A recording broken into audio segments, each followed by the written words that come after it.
We find Alice sitting all alone in the place that we saw her when we left. Still confused, still trying to figure out what happened and how to get home. So as she sat there, she started to think, what good is it to sit here and just think over and over about what happened and how dumb I was? I think it's time for me to try to find my way back. So with that quick thought, she jumped up and brushed herself off. But looking off to the side, she saw something peeking around a tree.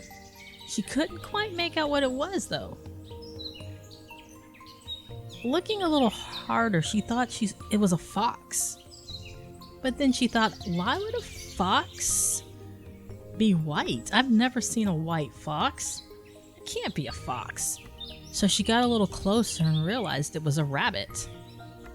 A white rabbit. And everybody knows, if you're trying to get somewhere, if you see a white rabbit, you should definitely follow it. And that's what she did. Once the white rabbit saw her watching, he took off. Up and down the hills, back and forth between the trees. And Alice, very, very in shape, was able to track it. As fast as the rabbit ran, she ran just as fast. Until she got into an open plain where she lost him.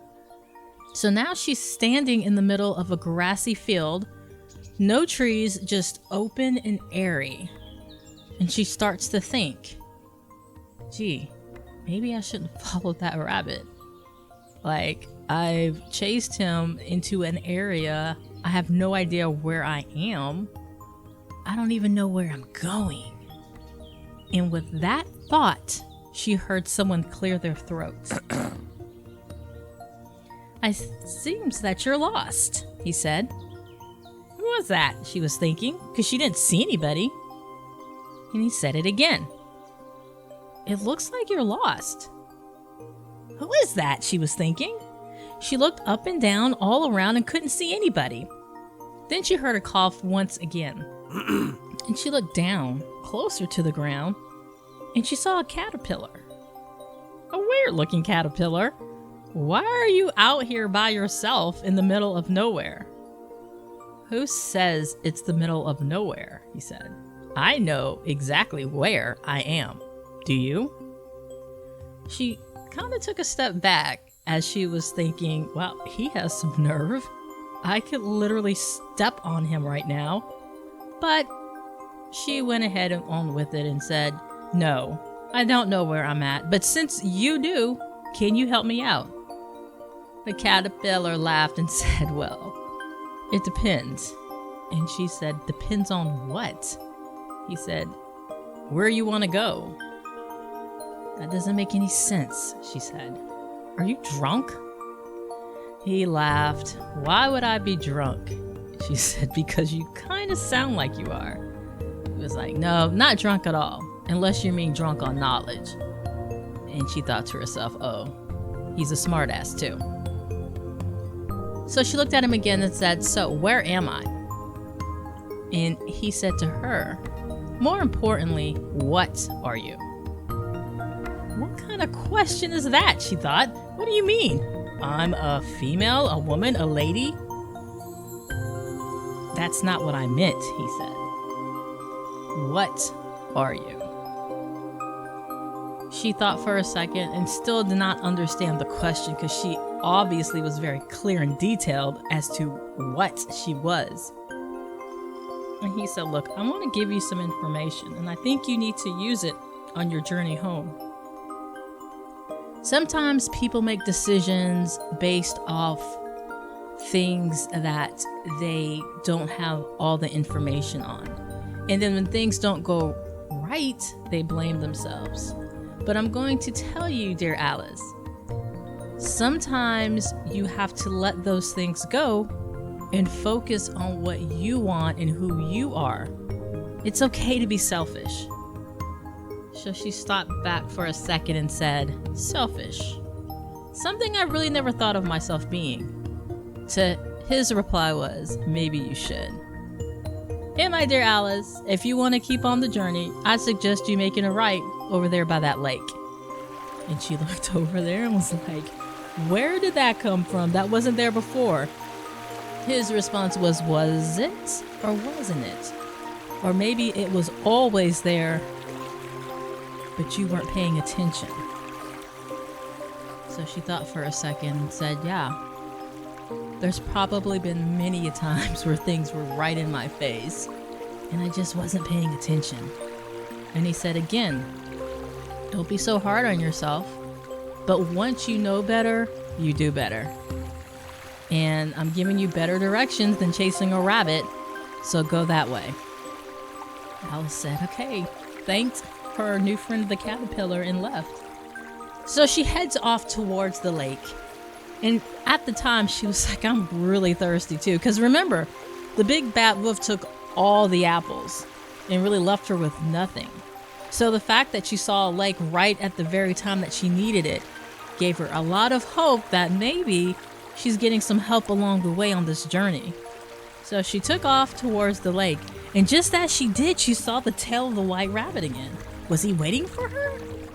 Why was he still here? Nonetheless, she was thirsty, so she went and got some drink.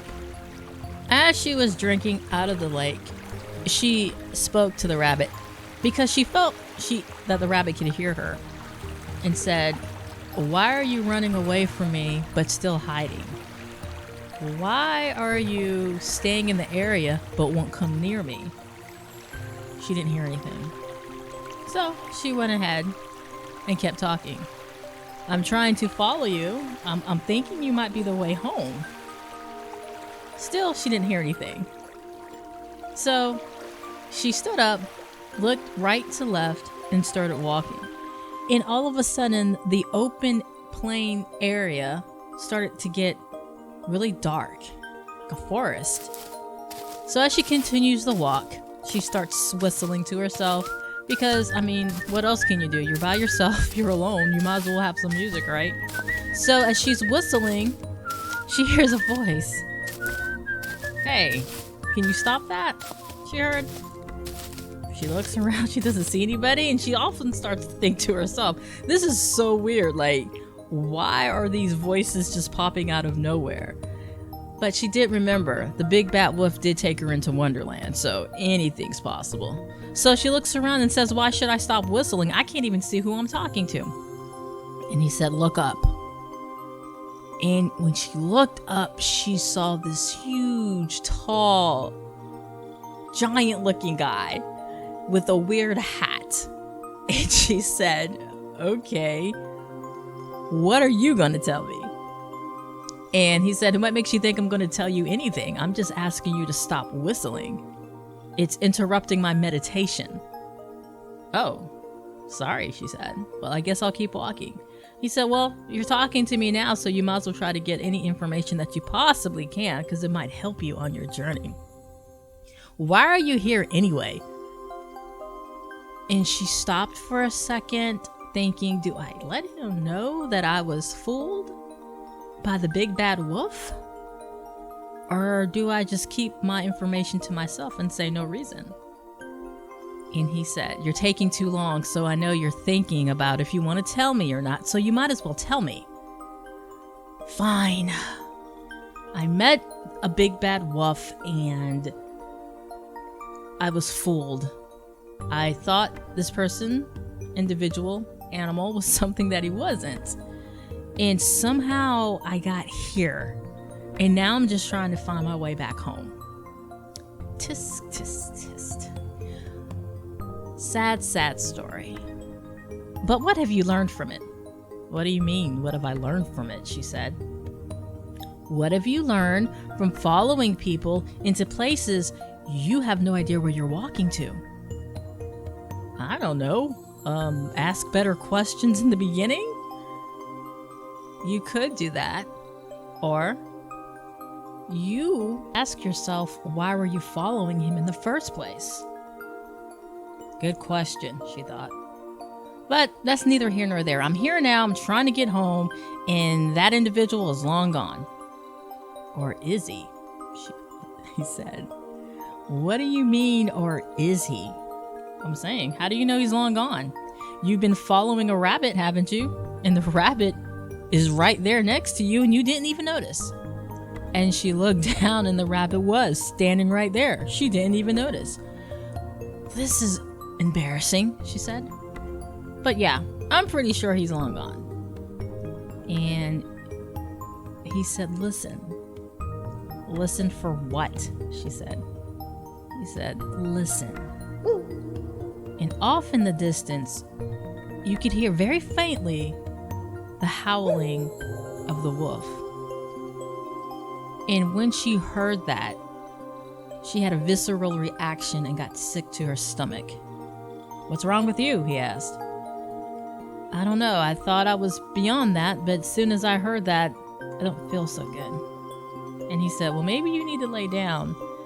Take a rest. You've walked a long way today. She responded, no, I have to get home. I have to get back home. He said, I'm guessing you're going to follow the rabbit? And she was like, well, yeah. And he said, well, you better hurry up because he took off about 5 minutes ago. Great, she said. Can you at least tell me what direction he went? He went that way. And off she went, looking for the white rabbit.